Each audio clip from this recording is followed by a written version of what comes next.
Screen दिख रही है? जी हाँ, जी हाँ। हाँ। हम लोग बृहदारण्यक उपनिषद के चौथे अध्याय में ये चौथा अध्याय और चौथा ब्राह्मण, इसमें आपको याज्ञवल्क्य दशरथ अपना जनक को समझा रहे हैं कि आत्म तत्व जब शरीर के साथ संबंधित हो जाता है तो वो शरीर में है, लेकिन वो असंग कैसे है। हम हमारा मेन प्रॉब्लम यह है कि हम आत्म तत्व को देख नहीं सकते। हम शरीर से जो उसकी अभिव्यक्ति होती है, उस अभिव्यक्ति के द्वारा ही उसको जानने की या पहचानने की कोशिश करते हैं, लेकिन उसको पकड़ना बड़ा मुश्किल है। जनक जो है वो बोलता है मुझे मोक्ष जो है उसको आप अच्छे से समझाइए। मोक्ष प्राप्ति के लिए आत्म तत्व असंग है। आत्म तत्व क्यों बद्ध होता है ये जरा थोड़ा अच्छे से क्लियर करिए। इसलिए फिर याज्ञवल्क्य बोलते हैं, महामत्स्य का उदाहरण दिया। जैसे महामत्स्य एक छोर से दूसरे छोर आता रहता है, जाता रहता है, नदी का प्रवाह जो है उससे उसको कोई फर्क नहीं पड़ता। उसी प्रकार से जागृत अवस्था और स्वप्नावस्था, इनमें वो जो आत्म तत्व खेल रहा है जागृत से स्वप्नावस्था, इसका मतलब वो फ्री है। वो एक अवस्था से दूसरी अवस्था में जा सकता है। फिर उसके बाद सुषुप्ति को एनालाइज करते हुए वो बोलते हैं, वैसे ही स्वप्नावस्था में जो सृष्टि तैयार की जाती है वो सृष्टि अविद्याजन्य है, क्योंकि वो वास्तविक नहीं है। आप उसको रिजेक्ट करते हो। जब आप उसको रिजेक्ट कर देते हो तो जागृत अवस्था का जो आपको जो नजारा दिख रहा है वो शरीर सापेक्ष है। जब शरीर रहेगा तब तो वो नजारा दिखेगा, जब आप शरीर छोड़ देंगे तो वो नजारा नहीं दिखेगा। इसलिए उसी पैरामीटर पे अगर देखेंगे तो हमारा शरीर सापेक्ष जो अनुभव है जागृतावस्था का, जब हम शरीर छोड़ देंगे तो फिर ये जागृतावस्था का जो भी अनुभव है, मैं मेरा ये वो सब फलाना ठिकाना, इसमें से आप बाहर निकल जाएंगे। इसका मतलब ये भी एक स्वप्नवत ही है। इसका मतलब ये भी अविद्याजन्य है। तो जागृत अवस्था और स्वप्नावस्था का एनालिसिस करने के बाद फिर याज्ञवल्क्य बोलते हैं कि वो जो आपकी जो सुषुप्ति अवस्था है, वो आपकी सुषुप्ति अवस्था आपको बॉर्डर लाइन तक लेके जाती है। आपका आनंदमय कोश जो है उसकी अनुभूति आपको होती है, और आनंद आनंद इसके अलावा कुछ नहीं होता है। आपका आनंदमय कोश परमानंदमय कोश जो है वो लगभग एक दूसरे के बहुत करीब आते हैं, लेकिन आप वो बैरियर क्रॉस नहीं कर पा रहे हैं, क्योंकि आपने अभी अपनी कर्म गति को छोड़ा नहीं है, कर्माशय को छोड़ा नहीं है। आनंदमय कोश और कर्माशय रिलेटेड है। कर्माशय में अहंकार का बीज है। आपने कर्माशय के साथ जो अहंकार जुड़ा हुआ है, अहंकार अभी आपको ड्राइव कर रहा है। आपको कर्माशय भी छोड़ना पड़ेगा। कर्माशय छोड़ने के साथ यानी वहां वो अवस्था इतनी ज्यादा ओवरलैप हो रही है कि ऐसा लगता है कि तुरीय अवस्था और सुषुप्ति अवस्था एक ही है, लेकिन वो एक नहीं है। वो तथा कथित उस समय आप उस अवस्था में चले जाते हैं जहां पे आनंदमय कोश की अनुभूति होती है, और आत्म तत्व जो है वो वहां पर आपका जीवात्म भाव खत्म होने की चांस में है। आपका जीवात्म भाव अगर छोड़ दिया तो फिर वहां पे शुद्ध चेतन आपका और शुद्ध चेतन परमात्मा का एक ही है, इसकी अनुभूति होती है। लेकिन वो शुद्ध चेतन परमात्मा की अनुभूति होने के लिए सर्वात्म भाव जो है उसको जागृत करना पड़ेगा। वहां पर आपको आपने जो अलग अपना अस्तित्व क्रिएट करके रखा था उसको आप चाहो तो तोड़ सकते हो। चाहो तो मतलब परमात्मा की कृपा अगर होगी। मम माया दुरत्यया मामेव ये प्रपद्यन्ते मायाम एताम तरन्ति। वो जो कर्माशय जो है जब अव्यक्त में ये पूरा ब्रह्मांड लीन हो जाएगा, लेकिन अव्यक्त में लीन होने के बाद जब वापस अव्यक्त से उसका उत्प्रेषण होगा, ब्रह्मा का दिवस ब्रह्मा की रात्रि, वो अव्यक्त में भी आपने अपना कर्माशय अभी खोया नहीं है। आपने अपना बैंक अकाउंट जो है वो बैंक अकाउंट आपने फॉरगो नहीं किया है। बैंक अकाउंट आपका जैसा है, उदाहरण दे रहा हूं, डॉर्मेंट हो गया है। उसका डॉर्मेंट होने के बाद उसमें कर्म जमा नहीं हो रहे हैं, बहुत अच्छी बात है, आपने अकर्म में कन्वर्ट कर दिया, लेकिन उसकी ओनरशिप छोड़ दीजिए ना। वो बैंक को पैसे जमा कर दीजिए। वो मतलब ईश्वर का अकाउंट मैनेजर कौन है? उसका ईश्वर। ईश्वर सर्वभूतानाम हृदयेशेर्जुन तिष्ठति भ्रामयन सर्वभूतानि यंत्रारूढ़ानि माया। हमने आपको बताया कि हमारे तीन शरीर जो है, यद पिंडे तद ब्रह्मांडे, हमारे तीन शरीरों का परमात्मा के तीन शरीरों के साथ डायनामिक इक्विलिब्रियम है। मेरा स्थूल शरीर, आपका स्थूल शरीर परमात्मा के विराट के साथ डायनामिक इक्विलिब्रियम में। हमारा सूक्ष्म शरीर और परमात्मा का सूक्ष्म शरीर, जिसको हिरण्यगर्भ बोलते हैं, वो डायनामिक इक्विलिब्रियम में। और हमारा कारण शरीर और परमात्मा का कारण शरीर, जिसको ईश्वर बोलते हैं, वहां पर डायनामिक इक्विलिब्रियम।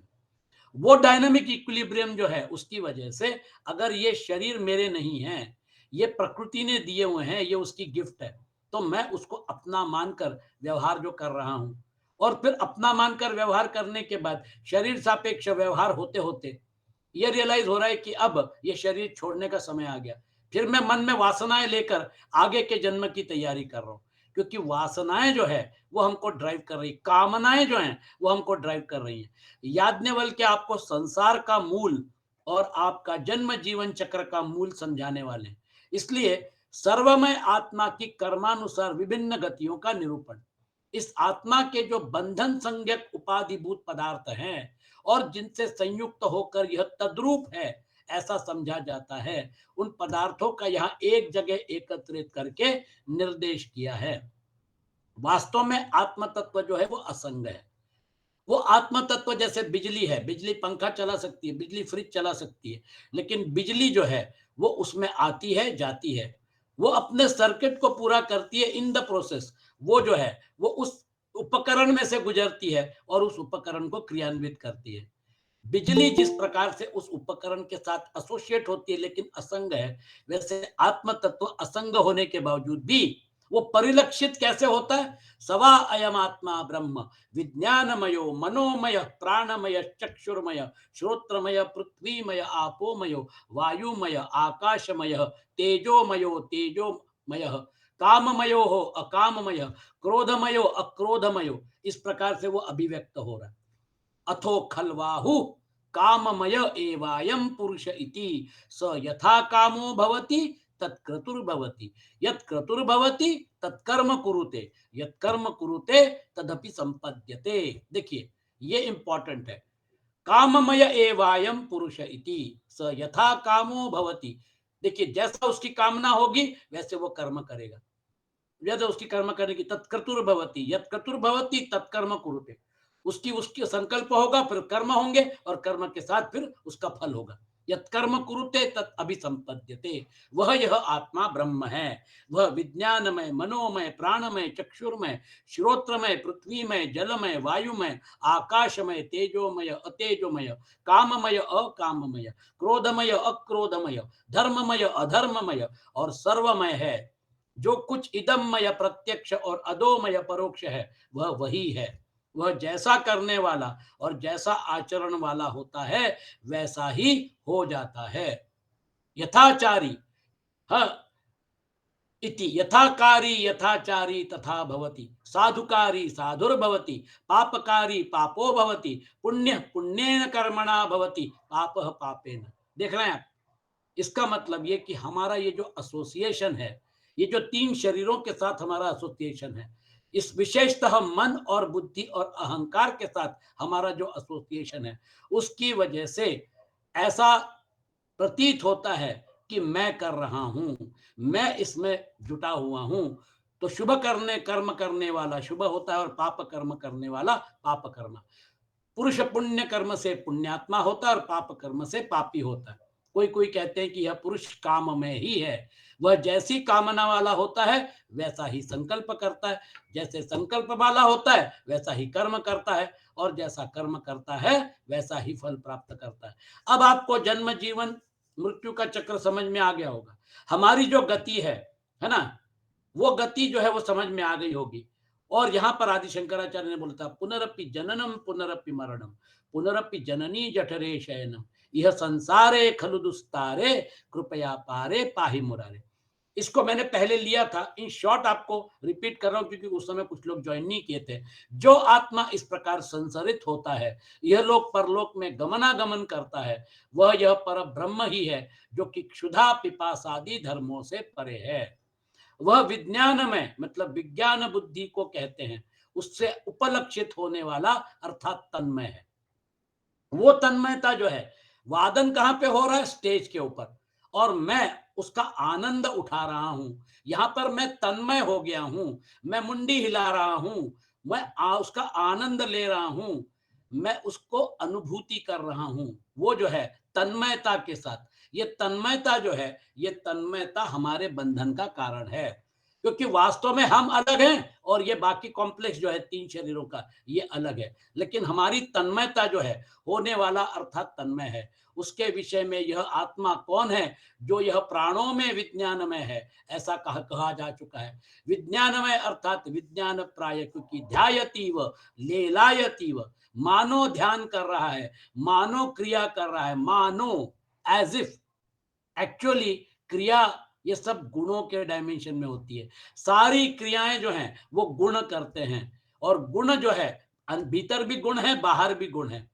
इसलिए गुण जो है उसके डायमेंशन में जब तक हम रहेंगे और उसको सच मानकर चलेंगे, तब तक गुणातीत जो परमात्मा है, गुणातीत जो आपका और मेरा स्वरूप है, उसके साथ हम रूबरू नहीं हो पाएंगे, उसका साक्षात्कार नहीं कर पाएंगे। गुणों का ये जो माया जाल है, वो गुणों के माया जाल में हम उलझते चले जाएंगे। यहाँ पर जन्म जीवन मृत्यु है। ध्यायतीव लेलायतीव इत्यादि वाक्य से इसका विज्ञान धर्मत्व प्रतीत होता है। इसी प्रकार वह मनोमय है, मन की सन्निधि के कारण वह मनोमय है तथा प्राणमय है। प्राण पांचों वृत्तियों वाला है, तन्मय वह है, जिससे कि वह चेतन चलता हुआ सा देखा जाता है, तथा रूप दर्शन के समय वह चक्षुर्मय है एवं शब्द सुनने के समय वह श्रोत्रमय है। इसी प्रकार उस इंद्रिय के व्यापार का प्रादुर्भाव होने पर वह तद्रूप हो जाता है। जैसे वो तुलसीदास जी बोले परम प्रकाशक रामू, वो प्रकाश जो है वहां से जो ऊर्जा शुरू होती है, ऊर्जा स्रोत, तो वो मन को, बुद्धि को, पूरे मतलब स्थूल शरीर को, सूक्ष्म शरीर को, सभी को ऊर्जा वो प्रदान कर रहा है। और ऊर्जा प्रदान कर रहा है मतलब उसकी वजह से जो उसका अन्योन्य अध्यास है, अन्योन्य अध्यास मैंने एक्सप्लेन किया था, लोहपिंड और अग्नि। जब लोहार जो है वो लोह पिंड को अग्नि में डालता है, उसको तपाता है, तो वो लोह पिंड लाल हो जाता है। मतलब अग्नि तत्व जो है वो तथाकथित लोहे में उतर जाता है, और फिर उसके बाद वो लोहा जो है उसको अपने हिसाब से शेप वो दे सकता है। फिर उसके बाद उसका शेप अपने हिसाब से देने के बाद वो क्या करता है, उसको पानी में डाल देता है। वो जब ठंडा हो जाता है तो वो नए शेप में आ जाता है। अग्नि और लोहे का जो संबंध हुआ, ये अन्योन्य अध्यास है। अग्नि तत्व का गुण लोहे में परिलक्षित होता है और लोहे का शेप अग्नि में परिवर्तित होता है। अग्नि ने मानो लोहे का शेप धारण करके रखा है ना। तो वो जो है अन्योन्य अध्यास, चेतन के ऊपर जड़ का आरोप और चेतन का चेतन तत्व जो है वो जड़ में परिलक्षित होना, ये अन्योन्य अध्यास जो है ये इतना सुपरफाइन कॉम्बिनेशन है कि हम चेतन को जड़ से अलग नहीं कर सकते। यहां पर याज्ञवल्क्य के सामने यही प्रश्न जनक ने पूछा था, अलग करने की कला सिखाइए महाराज, और उसके लिए प्रोत्साहन दे रहा है। कभी बोलता है आपको इतनी गौवें दूंगा, कभी बोलता है आपको इतनी मोहरें दूंगा, लेकिन आप मुझे मोक्ष के लिए उपदेश करिए। इस प्रकार बुद्धि और प्राण के द्वारा वह चक्षु आदि इंद्रियमय होकर शरीर आरंभक पृथ्वी आदि भूतमय हो जाता है। उस समय वह पार्थिव शरीर का आरंभ होने पर पृथ्वीमय हो जाता है, वरुणादि लोकों में जलीय शरीर का आरंभ होने पर जलमय हो जाता है, एवं वायव्य शरीर का आरंभ होने पर वायुमय होता है, और आकाश शरीर का आरंभ होने पर आकाशमय हो जाता है। इसी प्रकार ये देव शरीर तेजस है, इनका आरंभ होने पर वह तद्रूप अर्थात तेजोमय हो जाता है। इनसे भिन्न पशु आदि के शरीर और नारकीय जीवों के साथ प्रेतादि के शरीर अतेजोमय है, उनकी अपेक्षा से श्रुति कहती अतेजोमय हो जाता है। इस प्रकार यह आत्मा देह इंद्रिय संघातमय होकर अन्य प्राप्तव्य वस्तु को देखता है। अब यह पॉइंट नोट करिए, जब आप देह के साथ अपना संबंध जोड़ लेते हैं, इसका मतलब आप असीमित हैं, लेकिन आपने अपने आप को सीमित कर लिया। जब आप अपने आप को सीमित कर लेंगे तो ये जो आपको पूरे स्क्रीन के ऊपर अभी मेरा जो प्रेजेंटेशन दिख रहा है, जब इसको मैंने मिनिमाइज कर दिया तो आपको मेरे डेस्कटॉप की अन्य फाइल दिखना शुरू हो गई। सीमित करने का परिणाम ये हो जाता है कि मैं एक लिमिटेशन में हूं और मेरे बाहर जो चीजें हैं उनकी मुझे कामना होगी। मुझे मकान चाहिए, मुझे ये चाहिए, मुझे वो चाहिए। जब मैं सीमित हूं तो फिर मुझे सारी चीजें जो हैं, वो सारी चीजें जो मैं उसके साथ जो नहीं जुड़ा था उसकी जोड़ने की कोशिश करूंगा, इसलिए मैं काममय हो जाऊंगा। मुझे ये काममय जो है उसका होने का कारण ये कि हमने अपने आप को लिमिटेशन में डाल दिया है। ये पॉइंट आप नोट कर लीजिए, क्योंकि ये पॉइंट जो है, ये पॉइंट हमारे लिए महत्वपूर्ण है। यही हमारे जन्म, जीवन और मृत्यु का कारण है। इस पॉइंट के साथ ही हमारा आना, रहना और जाना जुड़ा हुआ है। इस प्रकार यह आत्मा देह इंद्रिय संघात में होकर अन्य प्राप्तव्य वस्तु को देखता हुआ, यह मैंने प्राप्त कर ली है और यह मुझे प्राप्त करनी है, इस प्रकार विपरीत ज्ञान युक्त होकर उसकी अभिलाषा वाला अर्थात काममय होता है। और उस कामना में दोष देखने पर जब तत्संबंधी अभिलाषा निवृत्त हो जाती है, तब चित्त प्रसन्न निष्कल्मश अर्थात शांत हो जाता है, इसलिए तन्मय अर्थात अकाममय हो जाता है। इसी प्रकार किसी के द्वारा उस कामना का विघात होने पर वह काम क्रोध रूप में परिणत हो जाता है, इसलिए तद्रूप होकर वह क्रोधमय हो जाता है। वह क्रोध जब किसी उपाय से निवृत्त हो जाता है, तब चित्त प्रसन्न होना, चित्त प्रसन्न और अनाकुल होने पर अक्रोध कहा जाता है। उसके कारण यह अक्रोधमय हो जाता है। इस प्रकार काम, क्रोध, अकाम, अक्रोध कारण, अक्रोध के कारण तन्मय होकर वह धर्ममय और अधर्ममय भी हो जाता है, क्योंकि काम क्रोध आदि के बिना धर्मादि की प्रवृत्ति होनी भी संभव नहीं है। जीव जो भी कर्म करता है वह काम की ही चेष्टा है। इस स्मृति से भी यही सिद्ध होता है।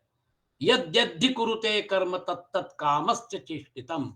कामना, ये शब्द अंडरलाइन कर लीजिए। यहां पर याज्ञवल्क्य ने फोकस करके और अब आगे जो लकीर खींची है वो इस डायरेक्शन में खींची है। इस स्मृति से भी यही सिद्ध होता है। धर्ममय और अधर्ममय होकर वह सर्वमय हो जाता है। जितना कुछ व्याकृत है वह सब धर्म और अधर्म का ही कार्य है, वह सब धर्म और अधर्म का ही फल है। उसे प्राप्त करने वाला भी तन्मय हो जाता है। अधिक क्या, इसके विषय में यह बात सिद्ध ही है कि यह इदममय गृह्यमान विषयादिमय है, इसलिए अधो में भी है। अधः इस पद से गृह्यमान कार्य से भिन्न परोक्ष वस्तु का निर्देश होता है। अंतःकरण में अनंत भावना विशेष हैं, उनका विशेष रूप से निर्देश नहीं किया जा सकता।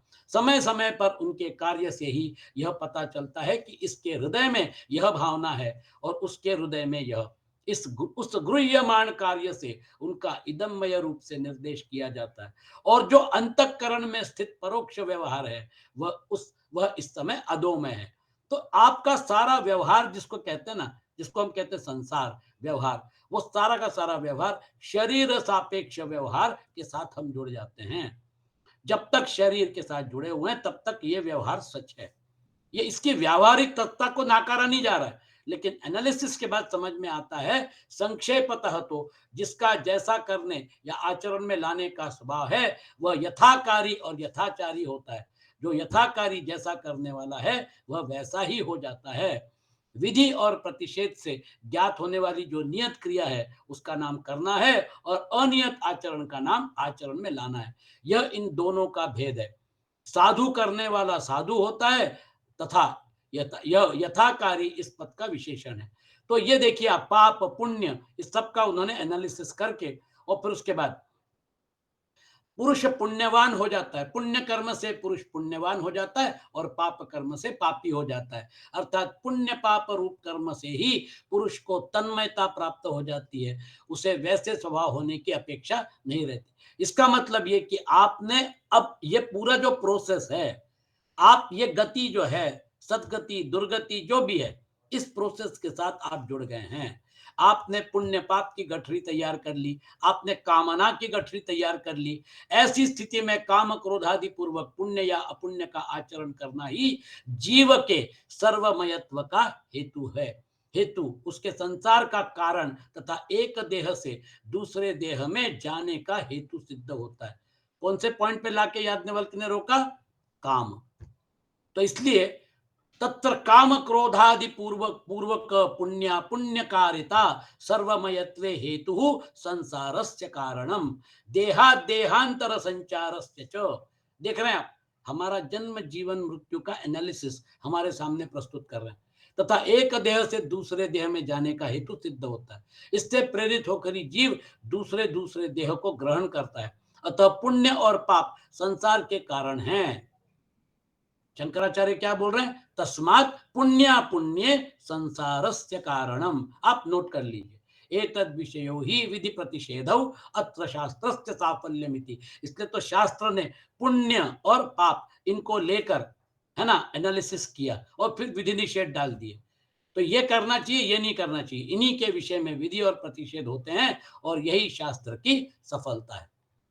यहाँ दूसरे बंध मोक्ष कुशल पुरुष कहते हैं, यह ठीक है कि कामादि पूर्वक पुण्य और पाप ही शरीर ग्रहण के कारण है, तो भी कामना से प्रेरित हुआ पुरुष ही पुण्य पाप रूप कर्मों का संग्रह करता है। कामना का नाश होने पर तो विद्यमान कर्म भी पुण्य पाप की वृद्धि करने वाला नहीं होता, तथा कामना रहित होने पर संग्रह किए हुए पुण्य पाप कर्म भी फल के आरंभ नहीं होते। अतः कामना ही संसार का मूल है। आप सब लोग प्लीज नोट कर लीजिए, संसार का मूल याज्ञवल्क्य पूरा आपको निचोड़ दे रहे हैं कि ये जो है पुण्या पुण्ये कर्मणि काम शून्य फलारंभ के न भवतः तस्मात् काम एव संसारस्य मूलम। आपने बहुत सारे शास्त्र पढ़े हैं, आप लोग सब अपने अपने हिसाब से अपनी साधना कर रहे हैं। यहाँ पर संसार का मूल जो है आपके सामने प्रस्तुत कर रहे हैं आदि शंकराचार्य, और याज्ञवल्क्य ने उसको जो डाला उसका एनालिसिस। तस्मात् काम एव संसारस्य मूलम। और कामना जो है वो कामना उस चीज की होती है जो हमारे पास नहीं है, जो हम नहीं है, मतलब हमारे तीन शरीरों के साथ जो नहीं है उसको हम कामना के डायरेक्शन में डाल देते हैं। इसलिए फिर मेरा मकान, मेरा व्यवसाय, मेरा ये, मेरा वो, फिर भाग दौड़ शुरू हो जाती है। उसके लिए फिर जोड़ तोड़ देख रहे हैं आप, जिसको आप संसार बोलते हैं उसका एनालिसिस क्या है? काम मूल तस्मात् काम एव संसारस्य मूलम।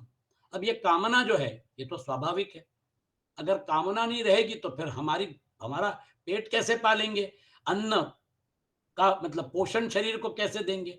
इतनी बेसिक कामना, रोटी कपड़ा मकान, इतनी तो होनी चाहिए। ये कामना जो है, ये कामना का एनालिसिस करते समय याज्ञवल्क्य आपको बता रहे हैं कि कामना जो है वो कामना आपको ड्राइव कर रही है। आपके शरीर को जितना जरूरी है उतना पोषण जो है वो तो आपका नैसर्गिक आपका अधिकार है, क्योंकि आपको भगवान कृष्ण ही बोलते हैं कि काम जो है मतलब आपका जो शरीर है, शरीर यात्रा पिचतेन प्रसिद्ध येद कर्मण। इसलिए कर्म ज्यायो ही अकर्मणा, अकर्म रहने की बजाय कर्म करना, अकर्मणा से रहने की बजाय कर्म करना श्रेष्ठ है। कर्म ज्यायो ही अकर्मणा। और अगर कर्म नहीं करोगे तो शरीर की यात्रा कैसे चलेगी? इसका मतलब आपको शास्त्र कर्म करने का निषेध नहीं कर रहे हैं, वो कर्म जो है वो कर्म के साथ जो कामना जुड़ी हुई है उसका निषेध किया जा रहा है। आवश्यक कर्म शरीर यात्रा के लिए जो आवश्यक है वो सारे कर्म निषिद्ध नहीं है, वो तो नियत कर्म है। लेकिन नियत कर्म जो है वो नियत कर्म करिए, कर्म करिए, परमात्मा को समर्पित करिए। भगवत गीता क्यों बार बार बोल रही है? क्योंकि कर्म गति जो है, कर्म गति के साथ कामना जो जुड़ी हुई है उसके साथ अपने को कामना से विलग करना। इसी से श्रुति निश्चय करती है कि यह काम में ही है, क्योंकि वह काम में होकर ही जैसी कामना से युक्त अर्थात यथा काम होता है तत्क्रतु। देख रहे हैं आप, लिंक आपके सामने एस्टेब्लिश कर रहे हैं। थोड़ी सी अभिलाषा मात्र से अभिव्यक्त हुई वह कामना जिस विषय में होती है वह उससे आहत न होकर स्फुट होने पर क्रतु रूप हो जाती है, मतलब संकल्प रूप। क्रतु अध्यवसाय अर्थात निश्चय को कहते हैं, जिसके पीछे क्रिया की प्रवृत्ति होती है। यह यत क्रतु होता है अर्थात कामना के कार्य रूप जिस प्रकार के क्रतु से यह युक्त होता है, इस प्रकार वह जैसी क्रतु वाला होता है वही कर्म करता है।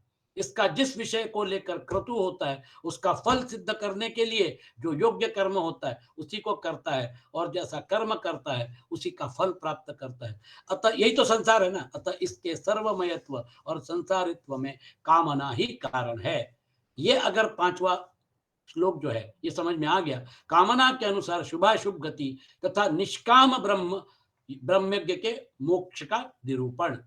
अब यह महत्वपूर्ण श्लोक आपके सामने आ रहा है। इस विषय में यह मंत्र है, इसका लिंग अर्थात मन जिसमें अत्यंत आसक्त होता है उसी फल को यह साभिलाष होकर कर्म के सहित प्राप्त करता है। इस लोक में यह जो कुछ करता है उस कर्म का फल प्राप्त कर उस लोक से कर्म करने के लिए पुनः इस लोक में आ जाता है। अवश्य ही कामना करने वाला पुरुष ही ऐसा करता है। अब पॉइंट नोट करिए। मान लीजिए कि आपने एक देशीयत्व को त्याग दिया, आपने अपने लिमिटेशन को खोल दिया, अब आप सर्वदेशीय हो गए हैं। आप सर्वभूतात्म भूता हो गए हैं।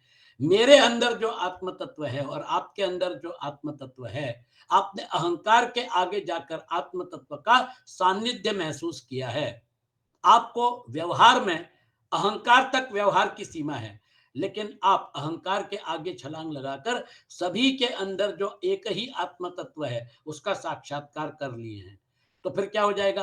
अब जो कामना न करने वाला पुरुष है उसके विषय में क्या कहते हैं? जो अकाम, निष्काम, आप्तकाम और आत्मकाम होता है, उसके प्राणों का उत्क्रमण नहीं होता, वह ब्रह्म ही रहकर ब्रह्म को प्राप्त होता है। बहुत इंपॉर्टेंट पॉइंट है। ब्रह्म ही रहकर ब्रह्म को प्राप्त होता है। ये देखिए,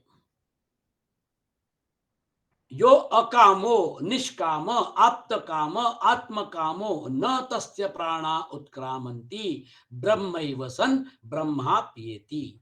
मतलब इसी जीवन में आपने आत्म साक्षात्कार कर लिया, आपने जीवन मुक्ति का आनंद ले लिया। उसके लिए क्या करना पड़ेगा? यो अकामो निष्काम आप्तकाम और आत्मकाम।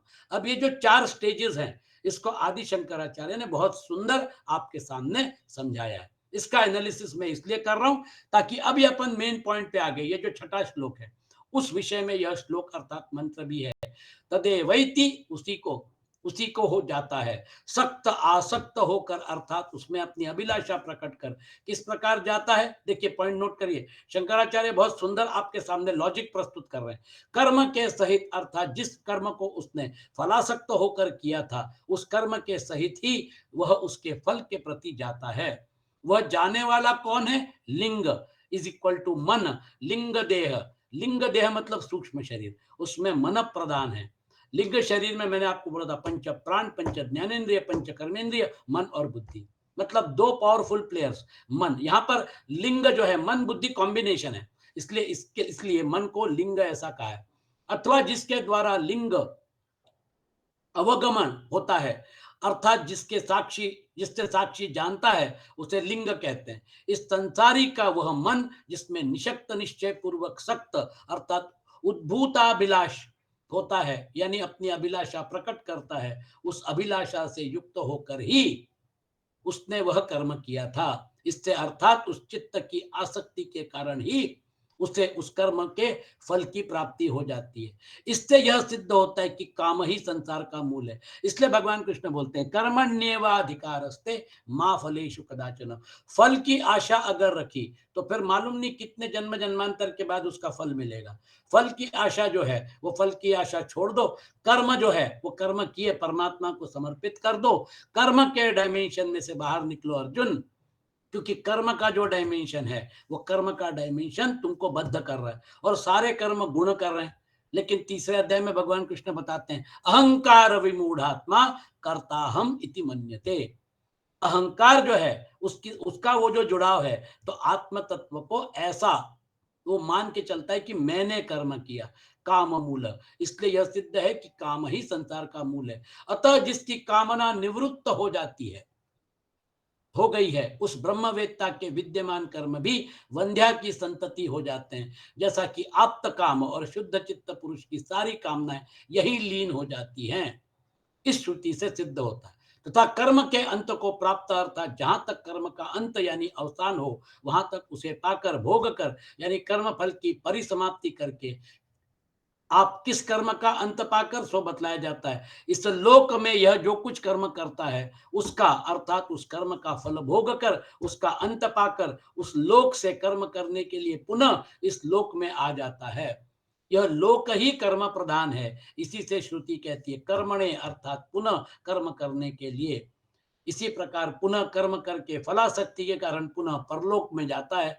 इस प्रकार जो कामना करने वाला है वह संसार बंधन को प्राप्त होता है।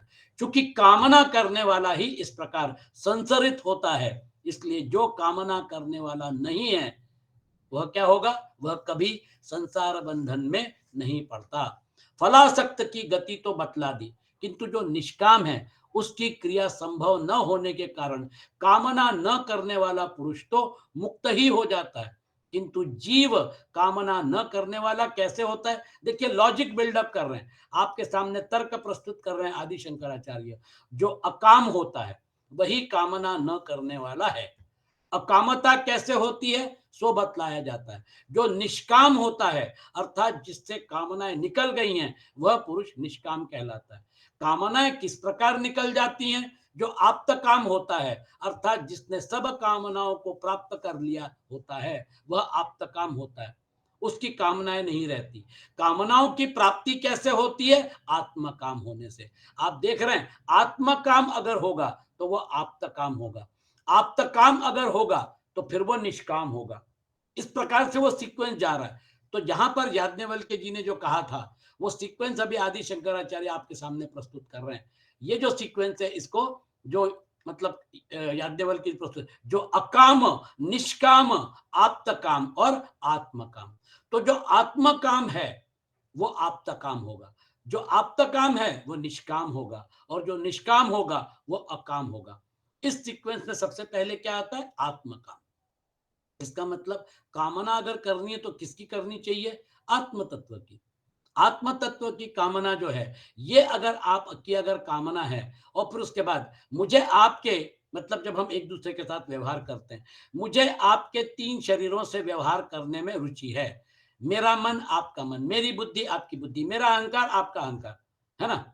इस प्रकार से हमारा व्यवहार होता है। हम रिलेट करते हैं हमारी उपाधियों के साथ, मेरी उपाधियां वर्सेस आपकी उपाधियां। और फिर उसके बाद जब कई बार क्या होता है, बुद्धि भेद होता है, मतभेद होता है, तो फिर उसके बाद वो मित्र शत्रु बन जाते हैं। तो बुद्धि बुद्धि, बुद्धि मन मन, इस प्रकार से उपाधियां ही उपाधियों में व्यवहार कर रही। अब मैंने ये सोचा कि ये उपाधियां जो हैं, ये उपाधियों में से बाहर निकलकर आत्म तत्व के साथ मेरा जो संबंध है उसको मैंने पकड़ लिया। जब मैंने मेरे आत्म तत्व को पकड़ लिया माइनस उपाधि, माइनस जीव भाव, तो फिर मैंने क्या किया? मैंने फिर आपका मन, आपकी बुद्धि, आपका स्थूल, सूक्ष्म और कारण शरीर जो है, इसको दरकिनार करके आपके अंदर जो शुद्ध चेतन है, उसके साथ मैं ऑटोमैटिकली रिलेट हो जाऊँगा। वो ऑटोमैटिक रिलेशन होने के बाद फिर मैं आत्मकाम हो जाऊँगा। जब मैं आत्मकाम हो जाऊँगा, तो मैं आप्तकाम हो जाऊँगा। ये सीक्वेंस है। तथा कर्म के अंत को पाकर प्राप्त कर अर्थात जहां तक कर्म का अंत यानी अवसान। तो ये आपने देखा था, मैंने आपको वो जो पॉइंट है वो बता दिया। अब देखिए शंकराचार्य उसका एनालिसिस जो कर रहे हैं, वहां पर अपन है ना?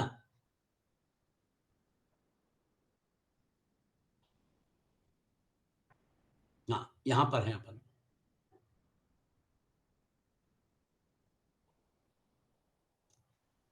कामनाओं की प्राप्ति आत्म काम होने से, है ना? तो जिसकी कामना का विषय आत्मा ही होता है, कोई अन्य वस्तु रूप पदार्थ नहीं होता। आत्मा ही अंतर्बाह्य रहित पूर्ण प्रज्ञान घन और एक रस है। आत्मा से भिन्न कामना के योग्य कोई अन्य वस्तु न ऊपर है, न इधर उधर है और न नीचे है। जिसके लिए सब आत्मा ही हो गया है। यश्च सर्वम आत्मैवाभूत तत्केन कम पश्येत शृणुयात मन्वीत विजानीयाद्वा एवं विजानन किम कामयेत। जिसके लिए सब आत्मा हो गया है वो फिर किसके लिए कामना करेगा, किसके पीछे भागेगा? जिसके लिए यह सब आत्मा ही हो गया है, वह किसके द्वारा किसे देखे, सुने, मनन करे अथवा जाने। इस प्रकार जानने वाला किसकी कामना करे? जो पदार्थ अन्य रूप से जाना जाता है, प्लीज नोट करिए, वही कामना के योग्य होता है, और यह अन्य पदार्थ आप्त काम ब्रह्मवेत्ता की दृष्टि में है ही नहीं। अतः जो भी आत्म काम होने के कारण आप्त काम होता है वही निष्काम, अकाम और कामना न करने वाला भी है, इसलिए मुक्त हो जाता है। जिसके लिए सब कुछ आत्मा ही हो जाता है उसके लिए कामना के योग्य कोई अनात्मा नहीं रहता। कोई दूसरा कामना के योग्य अनात्मा भी रहे और सब कुछ आत्मा भी हो गया, ऐसा कथन तो विपरीत हो जाएगा। अतः सर्वात्मदर्शी के लिए कामना के योग्य वस्तु का अभाव हो जाने के कारण कर्म संभव नहीं है। इसको ब्राह्मी स्थिति कहते हैं। वहां पर आपको सारी पूरे जगह आत्मा का दर्शन होगा। इसी को भगवान कृष्ण रीइंफोर्स करते हैं भगवत गीता में। भगवत गीता का दूसरा अध्याय जो है, जहां पर भगवान श्री कृष्ण बताते हैं कि स्थित प्रज्ञ की व्याख्या कर रहे हैं, है ना? तो स्थित प्रज्ञ की व्याख्या वो करते हैं, वो क्या बोलते हैं वहां पर, आत्मन्येवात्मना तुष्ट स्थित प्रज्ञस्तदोच्यते। पहला स्टेटमेंट, आत्मनि एव आत्मना तुष्ट। अब तीसरे अध्याय में देखिए, भगवान कृष्ण समझा रहे हैं अर्जुन को कर्मयोग, और वो बोलते हैं, तीसरा अध्याय 16वां श्लोक, एवं प्रवर्तितम चक्रम नानुवर्तयति हयः अघायुरिंद्रियारामो मोघम पार्थ स जीवति। जो हे पार्थ, जो पुरुष इस लोक में इस प्रकार परंपरा से प्रचलित सृष्टि चक्र के अनुकूल नहीं बरतता, अर्थात अपने कर्तव्य का पालन नहीं करता, वह इंद्रियों के द्वारा भोगों में रमण करने वाला पापायु पुरुष व्यर्थ ही जीता है। ये जो सृष्टि चक्र है, इस सृष्टि के चक्र के साथ, सृष्टि चक्र के साथ सामंजस्य बिठा के हमारे ऋषि मुनि जीवन जीते थे। प्रकृति को डोमिनेट करके, प्रकृति को खलास करके, वृक्षों को तोड़कर, पूरे जमीन को बैरन लैंड बनाकर, और फिर मैं कितना शक्तिशाली हूं, ऊपर से बम बरस रहे हैं, मिसाइल्स चल रही हैं, और उसकी वजह से पूरा लैंडस्केप खलास हो गया, हरियाली खत्म हो गई। ये जो मानवता की जो अभी परिस्थिति है, ये बहुत डेंजरस है। जब प्रकृति रिवेंज लेगी, तो फिर उसका मतलब करोड़ों लोग मारे जाएंगे। आपने उस सृष्टि चक्र के विरोध में अगर काम किया, तो फिर आपको उसका रिपरक्यूशन झेलना पड़ेगा। इसलिए यहां पर भगवान कृष्ण बोलते हैं कि वो जो है, आप सृष्टि चक्र के साथ सामंजस्य बिठाकर चलिए। ये आपके और हमारे जैसे सामान्य लोगों के लिए उन्होंने बताया। लेकिन जो अकाम है, निष्काम है, आत्मकाम है, उसके लिए क्या इंस्ट्रक्शन है भगवान के, यस्त्वात्मरतिरेव स्यात् आत्मतृप्तश्च मानवः आत्मन्येव च संतुष्टः तस्य कार्यम न विद्यते। इसमें से एक्सेप्शन किसको बनाया है, देखिए क्राइटेरिया, परंतु जो मनुष्य आत्मा में ही रमण करने वाला है और आत्मा में ही तृप्त है तथा आत्मा में ही संतुष्ट हो, उसके लिए कोई कर्तव्य नहीं है। देख रहे हैं आप, नैव तस्य कृतेनार्थो नाकृते नेह कश्चन न चास्य सर्वभूतेषु कश्चिदर्थव्यपाश्रय। उस महापुरुष का इस विश्व में न तो कर्म करने से कोई प्रयोजन रहता है और न कर्मों के न करने से ही कोई प्रयोजन रहता है, तथा संपूर्ण प्राणियों में भी इसका किंचन मात्र भी स्वार्थ का संबंध नहीं रहता। He becomes the exception to the rule. इसलिए फिर भगवान कृष्ण इंस्ट्रक्शन दे रहे हैं अर्जुन को, तस्मादसक्तः सततम कार्यम कर्म समाचर असक्तो ह्याचरन् कर्म परमाप्नोति पुरुषः। इसलिए तू निरंतर आसक्ति से रहित होकर सदा कर्तव्य कर्म को भली भांति करता रहे, क्योंकि आसक्ति से रहित होकर कर्म करता हुआ पुरुष परमात्मा को प्राप्त हो जाता। कर्मयोग की पराकाष्ठा, अपर लिमिट ऑफ कर्मयोग। जब कर्मों के प्रति आसक्ति नहीं है, फल के प्रति आसक्ति नहीं है, तो कर्म किया लेकिन कामना कहां है, आपने कामना निकाल दी उसमें से। तो संसार का मूल कामना है, कर्म करना जो है वो स्वाभाविक है। इसलिए भगवान कृष्ण ने इस श्लोक में बता दिया, तस्मात् असक्तः सततम कार्यम कर्म समाचर। न कर्मों के प्रति आसक्ति है और न फल के प्रति आसक्ति है। यही तो कर्मयोग का मूल मंत्र है। निष्काम कर्म मतलब क्या, न कर्मों के प्रति आसक्ति न फल के प्रति आसक्ति। जब कर्म निष्काम हो जाते हैं तो उसमें से कामना निकल जाती है। इसलिए बार बार भगवत गीता शास्त्रों में कामना शब्द जो है वो कामना संसार के साथ जुड़ी हुई है। और ये जो है, ये पॉइंट आप अच्छी तरह से नोट कर लीजिए। जो लोग प्रत्यवाय की निवृत्ति के लिए ब्रह्मवेत्ता के भी कर्म की कल्पना करते हैं, उनके लिए यह सब आत्मा ही नहीं होता। अब आपने देख लिया, आत्म तत्व के साथ जो जुड़ जाता है, आत्मकाम, आप्तकाम, आप्तकाम के बाद निष्काम और फिर अकाम, ये स्टेजेस आपने देख लिए। इस प्रकार कामना न करने वाले उस पुरुष के कर्मों का अभाव हो जाने के कारण गमन का, नोट कर लीजिए, गमन का कोई कारण न रहने से उसके वागादि प्राण उत्क्रमण नहीं करते, देह से ऊपर की ओर नहीं जाते, और आत्मकामता के कारण आप्तकाम हुआ वह विद्वान यही ब्रह्मभूत हो जाता है। यह निश्चय ही इसका आप्तकाम, आत्मकाम और अकाम रूप है। तो वो जो है, सर्वात्मनो ही ब्रह्मणो दृष्टांतत्वेन, है ना, वो जो है वो नोत्क्रामंति नोर्ध्वम क्रमति देहात, वो वही, यानी उसके लिए याज्ञवल्क्य ने क्या बोला, वो जो श्लोक है उसमें उन्होंने जो शब्द उसको उच्चारित किया है ना? उसको आप अच्छी तरह से नोट कर लीजिए। आपका आवागमन रुक गया। वो जो गति है, आना, जाना, रहना, ये सब आपके लिए नहीं है ना? तो आदि वो क्या बोलते हैं याज्ञवल्क्य, न तस्य प्राणा उत्क्रामन्ति ब्रह्मैव सन् ब्रह्माप्येति। मतलब आपको जीवन मुक्ति का आनंद जो है, वो आनंद मिलने के लिए ब्रह्मैव सन् ब्रह्माप्येति, वो ब्रह्म होकर ही, वह ब्रह्म ही रहकर ब्रह्म को प्राप्त होता है। ब्राह्मी स्थिति दूसरे अध्याय में वो बोलते हैं। अगर आप निर्मम हैं, निरहंकार हैं, निष्पृह हैं, तो फिर ब्राह्मी स्थिति का आनंद होता है, क्योंकि आपको ममता जो है, आपका अहंकार जो है, वो आपको सीमित कर रहा है। तो स्पृहा, ममता और अहंकार की वजह से हम सीमित हो जाते हैं। और ये जो है कामना जो है, इन तीनों को ड्राइव करती है। इसलिए अगर हमने उसको समझ लिया, तो फिर वो लिमिटेशन कट जाता है और हम असीम हो जाते हैं। हम सर्वभूतात्मा भूतात्मा का आनंद लेते हैं और फिर वही आत्म तत्व हमको सब जगह दिखाई देने लगता है। वो जो है हमारी जो अपरोक्ष आत्म तत्व की अनुभूति है। फिर आपको हिमालय में जाने की जरूरत नहीं। आप अपने व्यवहार को, आपने व्यवहार को ही परमार्थ में कन्वर्ट कर दिया। आपका व्यवहार जो है वो परमार्थ में कन्वर्ट हो जाता है, क्योंकि आप भले ही मतलब क्या कहना चाहिए, मन के साथ रिलेट कर रहे हैं, बुद्धि के साथ रिलेट कर रहे हैं, है ना? ये सारा का सारा जब आप कर रहे हैं, लेकिन आप है कहां पर? आप आत्म तत्व के साथ परमानेंटली जुड़े हुए हैं। माम अनुस्मर युद्ध च, भगवान कृष्ण बोलते हैं युद्ध भी करो, मेरा स्मरण करो, मतलब मेरे साथ जुड़े रहो। और मैं तो कॉमन हूं, मैं तो सर्वात्मा हूं, सब में विद्यमान हूं। इसका मतलब ये कि कर्म करना है, लेकिन मेरा स्मरण करना है। इसलिए आप देखिए भक्ति योग, कर्म योग, ज्ञान योग, ये सारे के सारे योग जो हैं, ये यहाँ पर जाकर कन्वर्ज हो रहे हैं।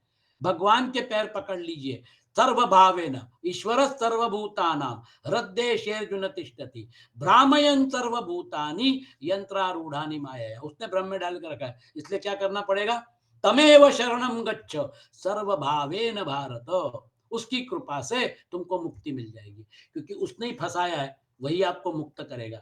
तो भक्ति योग देखिए, किसी भी प्रकार से आप देखिए, अगर हमने आत्मकाम, अकाम, निष्काम, आप्तकाम, ये जो अवस्था में है, तो फिर उसके बाद उसके प्राणों का उत्क्रमण नहीं होता, वह ब्रह्म ही रहकर ब्रह्म को प्राप्त होता है।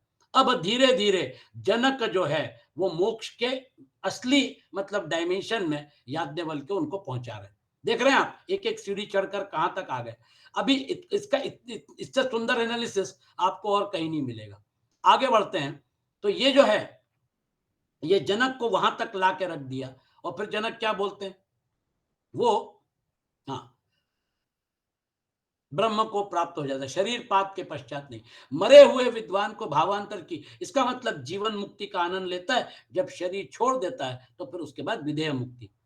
आपके लिए जीवन मुक्ति और विदेह मुक्ति, ये जो दो शब्दों का मैंने कभी मतलब उपयोग किया था, ये आपके सामने अभी स्पष्ट हो गई। ब्रह्म, ब्रह्म ही वसन ब्रह्मा, वो तो ब्रह्म होकर ही ब्रह्म का आनंद लेता है। अब आगे का श्लोक।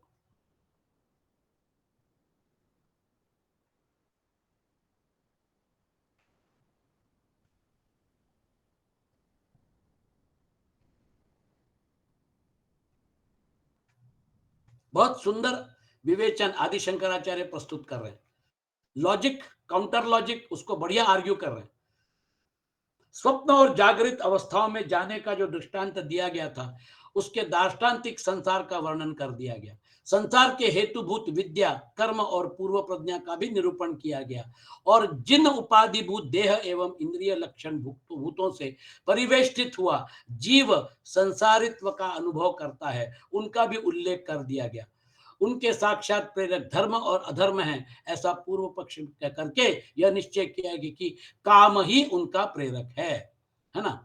जिस प्रकार ब्राह्मण भाग के द्वारा इस अर्थ का निश्चय किया था, वैसे ही मंत्र के द्वारा भी बंध और बंध के कारण का वर्णन कर इतिनु काममायनः। तो आपने देखा इसका पूरा एनालिसिस उन्होंने हमारे सामने प्रस्तुत। तो जो आत्म काम है उसका भी वर्णन हमारे सामने कर दिया। अब आपको विद्वान का अनुत्क्रमण, फिर उसको और मतलब उसको और अच्छे से सशक्त कर रहे हैं।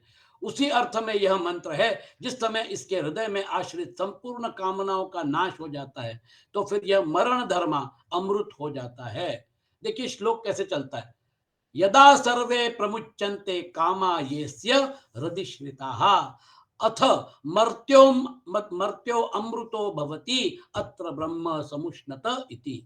श्लोक बहुत महत्वपूर्ण है, इसको फिर से रिपीट कर रहा हूं। जिस समय इसके हृदय में आश्रित संपूर्ण कामनाओं का नाश हो जाता है तो फिर यह मरण धर्म अमृत हो जाता है और यही इस शरीर में ही उसे ब्रह्म की प्राप्ति हो जाती है। इसमें दृष्टांत जिस प्रकार सर्प की कांचुली बांबी के ऊपर मृत और सर्प द्वारा परित्यक्त हुई पड़ी रहती है, उसी प्रकार यह शरीर पड़ा रहता है और यह अशरीर अमृत प्राण तो ब्रह्म ही है, मतलब उसमें जो तेज है, उसमें जो चेतन तत्व है वह। तब विदेहराज जनक ने कहा, देखिए अभी भी जनक उनको गौवें दे रहा है, मुद्राएं दे रहा है, लेकिन जनक अभी पूरी तरह से उस पॉइंट पे नहीं पहुंचा है। वह मैं जनक श्रीमान को सहस्त्र गौवे देता हूं।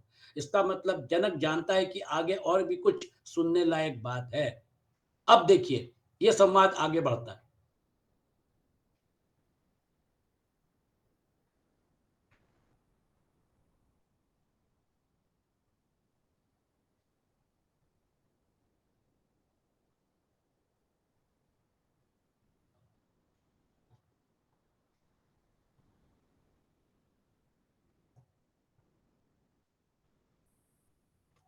तो ये आत्मकामी ब्रह्मवेत्ता को मोक्ष प्राप्त होता है, इसमें प्रमाणभूत मंत्र ये देखिए। अणुपंथा वितता पुराणो मां स्पृष्टोनु मयैव तेन धीरा अपियन्ति ब्रह्मविदः स्वर्गम लोकमित ऊर्ध्वम विमुक्ताः। यह ज्ञान मार्ग सूक्ष्म विस्तीर्ण और पुरातन है, वह मुझे स्पर्श किए हुए है और मैंने ही उसका फल साधक ज्ञान प्राप्त किया है। धीर ब्रह्मवेत्ता पुरुष इस लोक में जीते जी ही मुक्त होकर शरीर त्याग के बाद उसी मार्ग से स्वर्गलोक मतलब वैकुंठ लोक, यानी यद्गत्वा न निवर्तन्ते तद्धाम मम। तो यहाँ पर स्वर्ग जो है वो उस वैकुंठ लोक को दर्शाता है जहाँ पे कि फिर आपको वापस नहीं आना पड़ता। तो शरीर त्याग के बाद उसी मार्ग से स्वर्गलोक अर्थात मोक्ष को प्राप्त होता है। हम लोग जो साधना कर रहे हैं, इस साधना में हमारा पर्पस क्या है, इस बात को रियलाइज करना। हमारा जब तक जीवन है तभी तक हम रियलाइज कर लें कि हमारी वास्तविक अवस्था क्या है। ये शरीर जो है, ये शरीर जब तक है तब तक जीवन मुक्ति का आनंद, और शरीर छूटने के बाद फिर विदेह मुक्ति। यानी तथा कथित जो मरण धर्मा मनुष्य हैं, वो मरण धर्मा मनुष्य का जो प्रॉब्लम है, आईसीयू में एडमिट है, नलियां लगी हुई हैं, सांस चल रही है, डॉक्टर जो है वो बोलते हैं हम तो कोशिश कर रहे हैं लेकिन वहां से रिस्पांस नहीं आ रहा है, और फिर वो निकल जाता। ये जो है इसको पूरी तरह से कट कर दिया गया है और आपके सामने टारगेट क्या रखा है। ये जो है ज्ञान मार्ग, ये जो मार्ग है हमारे ऋषियों ने जो बताया है, धीर ब्रह्मवेत्ता पुरुष इस लोक में जीते जी ही मुक्त होकर शरीर त्याग के बाद उसी मार्ग से। तो रामकृष्ण परमहंस ठाकुर भावधारा में हम लोग बैठे हैं, वो आत्म साक्षात्कारी व्यक्ति थे। वो व्यक्ति जो है, वो व्यक्ति का पूरा समय जो है वो आत्म क्रीड़ा, आत्मरति, आत्म संतुष्टि इसके साथ बीतता था। लोग उनको समझ नहीं पाते थे, उनकी सहज भाव समाधि लग जाती थी।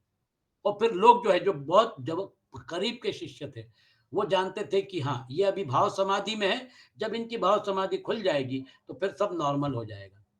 वो समझने वाला जो है वो भी कई बार परेशान हो जाता था, क्योंकि भाव समाधि कब खुलेगी। देख रहे हैं आप, आत्म क्रीड़ा, आत्मरति, वो भाव समाधि मतलब आत्मा के साथ खेल रहे हैं, आत्मा के साथ इंजॉय कर रहे हैं, आत्म संतुष्टि है, आत्म काम, आप्त काम, निष्काम, ये बार बार उनके साथ होता रहता था। मतलब उनके लिए वो स्वाभाविक अवस्था थी। वो स्वाभाविक अवस्था में क्यों गए, उनकी साधना, वो साधना इतनी जबरदस्त थी, परम योगी थे। इसलिए उनको समझना।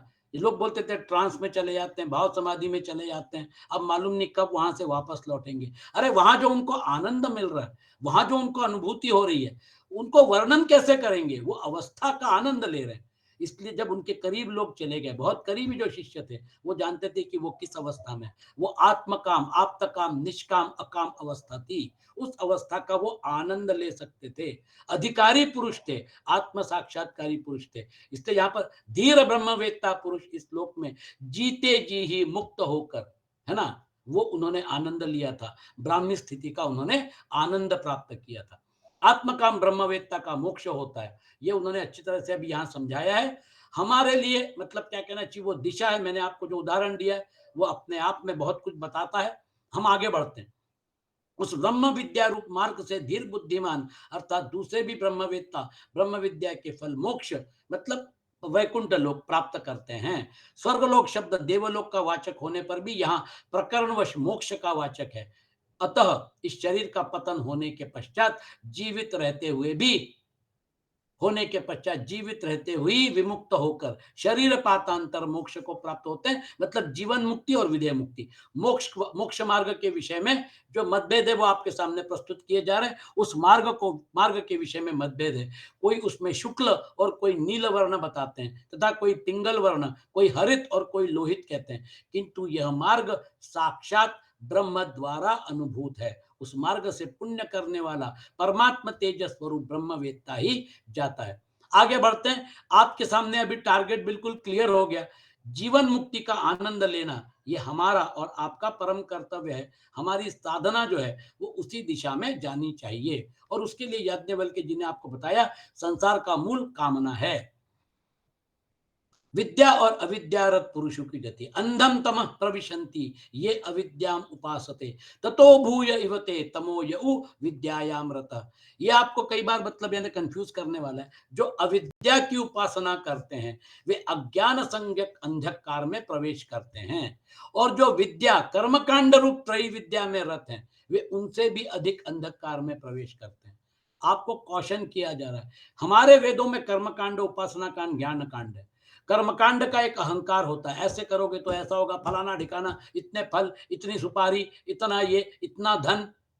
कर्मकांड जो है वो कर्मकांड करने वालों के लिए श्रुति क्या कहती है, ये वेदों का ज्ञान कांड है। उपनिषद क्या कहते हैं, वो और नीचे गर्त में गिरता है। अविद्यारत जो कर्म करते हैं वो तो बेचारे उनको मालूम नहीं है, लेकिन ये जो है ये विद्या की उपासना मतलब कर्मकांड की उपासना करने वाला और नीचे गर्त में गिरता है, क्योंकि उसका अहंकार बड़ा होता है। अगर हमने पूछा कि पंडित जी मेरे पास तो पैसा नहीं है, अब मैं क्या करूं? बोले पैसा नहीं है तुम कुछ नहीं करोगे, यज्ञ नहीं करोगे, ये नहीं करोगे, नरक में जाओगे। बताओ। अब मेरे पास पैसा नहीं है, फैक्ट है ना। यज्ञ करना नहीं किया यज्ञ तो क्या मैं नरक में चला जाऊंगा? ज्ञान कांड क्या बोलता है? ज्ञान कांड बोलता है प्रकृति ने जो दिया है उसी से यज्ञ होता है ना। द्रव्य यज्ञ से श्रेष्ठ ज्ञान यज्ञ है। उसके लिए क्या चाहिए? हाथ में चुल्लू भर पानी उठाया, संकल्प लिया और पानी जो है वो जल जल जो है वो नदी में छोड़ दिया, जल जल में चला गया। संकल्पात्मक ये सारे मंत्र हैं। और मेरे पास अगर कुछ भी नहीं है तो भगवान कृष्ण क्या बोलते हैं मुझे प्रसन्न करने के लिए? भगवत गीता में क्या बोलते हैं? यत करोषि यजस्नासि यज्जुहोषि ददासि यत तपस्यसि कौन्तेय तत् कुरुष्व मदर्पणम। और फिर उसके बाद पूजा के बारे में क्या बोलते हैं? पत्रम पुष्पम फलम तोयम यो में भक्त्या प्रयच्छति। पत्र, पुष्प, फल और अगर ये भी नहीं है तो जल। अगर जल भी अगर मुझे भक्ति के साथ श्रद्धा के साथ अगर देते हो तो अर्जुन मैं बड़े प्रेम से उसको स्वीकार करता हूं। वो प्रेम का भूखा है, उसको पैसे से मत खरीदो। उसके लिए इतना बड़ा सब करने की जरूरत नहीं है। कर्मकांड की चीजें अलग, ज्ञान कांड की चीजें अलग। भगवान कृष्ण ने क्या बताया अगर हम उसको करते हैं? संकल्प मूलक है। आपने अगर संकल्प लिया तो जल जो है उसको लेकर भी आप संकल्प कर सकते हैं, पत्र लेकर, पुष्प लेकर, कुछ फल लेकर भी कर सकते हैं। तो ये सारा का सारा जो उस समय कर्मकांड का आडंबर खड़ा किया था, वो कर्मकांड के आडंबर के बारे में हमारी श्रुति क्या कहती है, ज्ञान कांड क्या कहता है? वो जो है वो अंधकार में और घोर अंधकार में चले जाते हैं। बहुत सुंदर यहाँ पर पॉइंट रेस किया है। आगे हम बढ़ते हैं। अज्ञानियों को प्राप्त होने वाला आनंद लोक है ना, वे आनंद असुख नाम के लोग अंधतम से व्याप्त हैं। वे अविद्वान और अज्ञानी लोग मरकर उन्हीं को प्राप्त होते हैं। इसका एनालिसिस अपन ने कर लिया है। आत्मज्ञ की निश्चिंत स्थिति आत्मानम चेद विजानीयात। ये जो है ये आत्मा आत्म तत्व का जिसको ज्ञान, यदि पुरुष आत्मा को मैं यह हूं इस प्रकार विशेष रूप से जान जाए तो फिर क्या इच्छा करता हुआ और किस कामना से शरीर के पीछे संतप्त होता है। देखिए वो जो उपाधियां हैं वो उपाधियां यंत्र हैं। उपकरण हैं, उनका उपयोग करिए, लेकिन उपाधियां आप नहीं हैं। माइनस उपाधिज आपका जो अस्तित्व है, उसका आनंद जब आप लेना शुरू करते हैं, मैं यह हूं इस प्रकार विशेष रूप से जान जाए, तो फिर क्या इच्छा करता हुआ और किस कामना से शरीर के पीछे संतप्त हो, ये जो है, ये आपके सामने अभी बिल्कुल क्लियर कट पॉइंट हो गया। क्योंकि आप देखिए, जितना जरूरी है उतना जरूर अक्वायर करिए। धर्म अर्थ काम मोक्ष, चार पुरुषार्थ हैं। तीन पुरुषार्थ बहिर्गामी हैं, मोक्ष जो है वो बहिर्गामी नहीं है, वो आपको अंदर की तरफ लेके जाता है, आत्म तत्व की तरफ लेके जाता है। जो आत्मा ये बुद्धि मन इनमें खेल रहा है, इनको अपना मान रहा है, उसमें से विड्रॉ करके यहां से डिटैच और वहां पे अटैच परमात्मा के साथ जोड़ने का काम करता है। वैसे हम परमात्मा के साथ जुड़े हुए हैं, लेकिन परमात्मा के साथ जो हमारा जुड़ाव है, वो जो आश्रय है, वो आश्रय हम भूल गए हैं। वो आश्रय को जब हम री इन्वेंट करते हैं, रीडिस्कवर करते हैं, तो पता चलता है कि ओ, मेरा आश्रय तो अधिष्ठान के साथ जुड़ा है। हम संसार में आश्रय ढूंढते हैं, हम एक दूसरे के ऊपर सुख दुख के लिए अवलंबित रहते हैं, पति पत्नी के ऊपर, पत्नी पति के ऊपर, बेटे के ऊपर, इसके ऊपर, और फिर वो अगर नहीं रहते तो फिर हमको दुख होता है। संसार जो है वो शैलो वाटर्स है, वो ऊपर सतह पर है। संसार के नीचे जो अधिष्ठान है, वहां पर फिर एक ही तत्व है। उस एक ही तत्व के साथ जब हम जुड़ जाते हैं, तो वो जो है तथा सम संपूर्ण भूतों में स्थित और नित्य शुद्ध बुद्ध मुक्त स्वरूप है, वह मैं हूं। इस प्रकार जो पुरुष जान जाए, वह क्या इच्छा करता हुआ उस अपने स्वरूप के अतिरिक्त किस दूसरी फलभूत वस्तु की इच्छा करता हुआ, अथवा किस आत्मा से भिन्न वस्तु की कामना अर्थात प्रयोजन के लिए, क्योंकि उस आत्मा के लिए देखिए, आत्म तत्व में जाने के बाद क्या होता है, उपाधियां गौण हो जाती हैं। उपाधियां जो हैं वो उपाधियों के द्वारा, तो मन जो करता है, बुद्धि जो करती है, सारा का सारा खेल उपाधियों का है। उपाधियां गौण हो जाती हैं, और जिसकी ये उपाधियां हैं उसको अगर आपने पकड़ लिया, तो फिर वो जो है आत्म क्रीड़ा आत्मरति, उसका आनंद मिलता है। और फिर बाद में आप रियलाइज करते हैं कि ये सारा का सारा जो संसार था, तथा कथित ये शरीर सापेक्ष जो हमारा व्यवहार था, वो सतह के ऊपर उठने वाली लहरें थी। आप और नीचे आ गए। आप एनालाइज करिए, जितनी भी साल की अपनी जिंदगी है, शरीर सापेक्ष, जब तक शरीर है तब तक उसकी सत्यता है। जब शरीर नहीं रहेगा, तो फिर आप चाहते हुए भी उन लोगों के साथ, उन परिस्थितियों के साथ जोड़ नहीं सकते। बैंक में पैसा जमा है, विड्रॉ नहीं कर सकते। आपके जो रिश्तेदार हैं, आपके जो मित्र परिवार है, वो सब हैं वहां पर, लेकिन आप उनके साथ रिलेट नहीं कर सकते, क्योंकि आप शरीर में नहीं है, आपका डायमेंशन बदल गया। तो फिर वो सब क्या था, उसकी रियलिटी कहाँ तक थी, शरीर के साथ जुड़ी हुई थी। वो भी एक स्वप्न ही था, जिस स्वप्न को हमने सच मान के रख चला था। जब हम उस लेवल से भी नीचे उतर जाते हैं, जागृत निगेट, स्वप्नावस्था निगेट, फिर उसके बाद वो जो सहज अवस्था है, आत्म काम आप्त काम, उसके साथ जब हम एक रूप हो जाते हैं, तो फिर सर्वात्म भाव जग जाता है।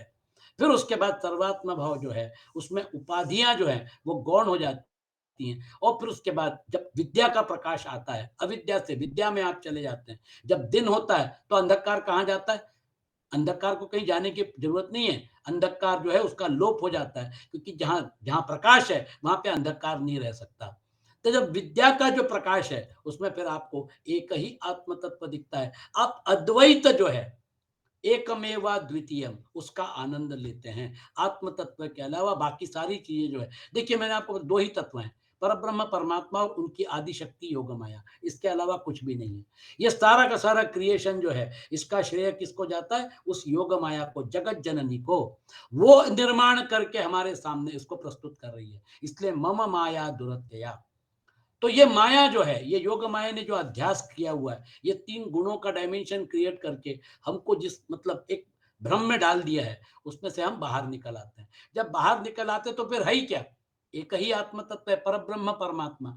गुणों के बाहर, गुणों में ये सब अलग अलग दिखता है। जब गुणों गुणातीत हो गए, तो फिर उसके बाद ये सब अलग अलग दिखना क्या था, ये एक तो मतलब माया जाल।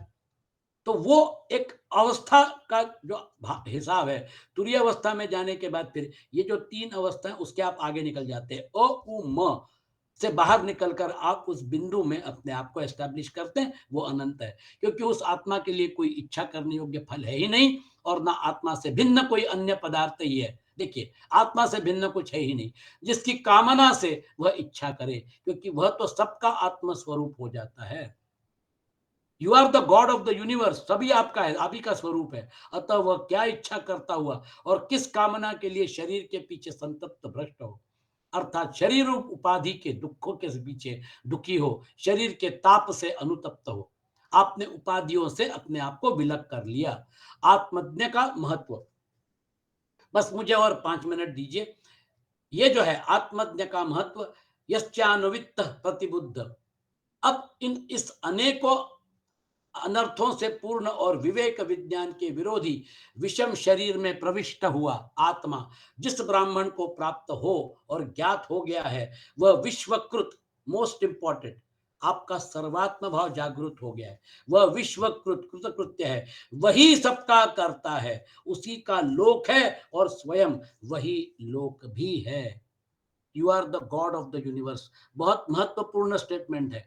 हिंदू धर्म में ही आपको बताया जाता है कि तुम वो हो। तत्वमसि श्वेत केतु, अहम ब्रह्मास्मि, तत्वमसि सर्वम खलविदम ब्रह्म। इसको मैं रिपीट कर रहा हूं, वो जो है स विश्वकृत सही सर्वस्य कर्ता, तस्य लोकः स उलोक एव। अब बचा क्या?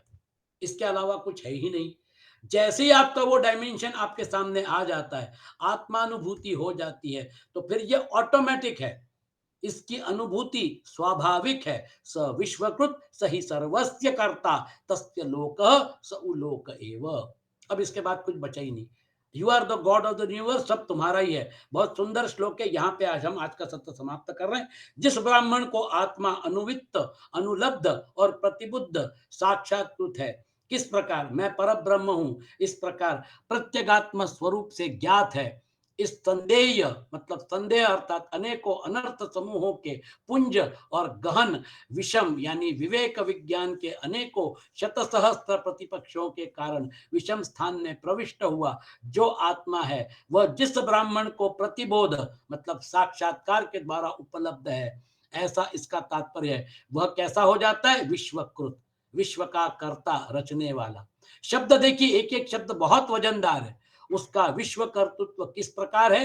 क्या विश्वकृत यह उसका नाम है? ऐसी आशंका करके श्रुति कहती है, क्योंकि वही सबका करता है, वह केवल उसका नाम ही नहीं है, वह किसी अन्य के द्वारा प्रेरित होने से विश्वकृत नहीं है। तो फिर क्या बात है? उसी का सारा लोक है। बताइए, पूरा ब्रह्मांड जो है ये आप ही का स्वरूप है, उसी का सारा लोक है। तो क्या लोक दूसरा है और वह दूसरा है? इस पर कहा जाता है वही लोक भी है। यहाँ लोक शब्द से आत्मा कहा गया है, मतलब ये पूरा का पूरा ब्रह्मांड का डायमेंशन।